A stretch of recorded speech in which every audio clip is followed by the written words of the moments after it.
Is your elliptical marquee tool in Photoshop acting up, refusing to create perfect circles or ovals, and killing your creative flow? Let's troubleshoot those common problems and get you back to creating in mere seconds. First, ensure that you have the elliptical marquee tool selected from the toolbar. Confirm it's not a rectangular or other marquee tool. Next, confirm proper usage to make a perfect circle. Hold down the Shift key while dragging your mouse. If you are trying to make an ellipse or oval, you can simply drag without using the Shift key. Are you seeing other unexpected behavior? Check your feather settings. A feathered selection will have soft edges and not a crisp edge. If you want crisp lines, make sure it is set to 0. Go to select greater than, modify greater than feather, and ensure the feather radius is set to 0 pixels. Another common mistake is viewing the shape in the wrong view. Ensure you are at the correct % zoom level.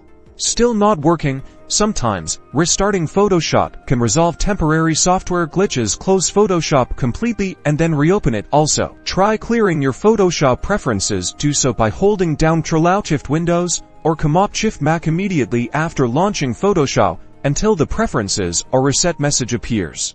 If none of these steps help, consider updating Photoshop to the latest version. Updates often include bug fixes. To do this, go to Help greater than Updates from the top navigation bar. With these quick tips, you should be able to get back to your artistic workflow in no time.